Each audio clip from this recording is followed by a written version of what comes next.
নাম শুনলেই জিভে জল আসা এই তেঁতুল আসলে গুণের খনি। অনেকের ধারণা তেঁতুল শুধু রক্ত পানি করে, কিন্তু এটা ভুল। তেঁতুল আপনার শরীরের জন্য আসলে অনেক দরকারি আর ভালো। এতে আছে প্রচুর ভিটামিন সি আর অনেক ফাইবার। তেঁতুলে পাবেন পটাশিয়াম, যা আপনার হার্ট ভালো রাখে। এই ফলে থাকা অ্যান্টিঅক্সিডেন্ট শরীর চাঙ্গা রাখতে সাহায্য করে। আপনার বাড়তি ওজন কমাতে তেঁতুল খুব চমৎকার কাজ করে। তেঁতুল খাইলে শরীরের খারাপ চর্বি খুব দ্রুত কমে যায়। প্রেশার নিয়ন্ত্রণে রাখতে এই টক ফল অনেক সাহায্য করে। যাদের হজমের সমস্যা আছে তারা রোজ অল্প তেঁতুল খান।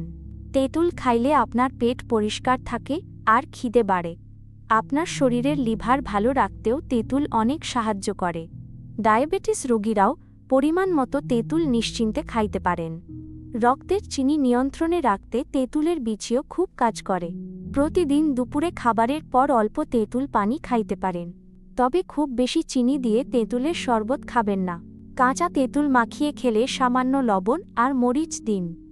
বেশি টক খাইলে আবার দাঁত শিরশির করতে পারে। তাই সব সময় পরিমাণ মতো তেঁতুল খাওয়ার অভ্যাস করুন। ভিডিওটা ভালো লাগলে সবার সাথে জলদি শেয়ার করেন। নিয়মিত হেলথ টিপস পাইতে আমাদের সাথেই আজই যুক্ত হন। আজই বাজার থেকে এক প্যাকেট ভালো তেঁতুল কিনে আনেন। নিজে সুস্থ থাকুন আর পরিবারের সবাইকে ভালো রাখুন।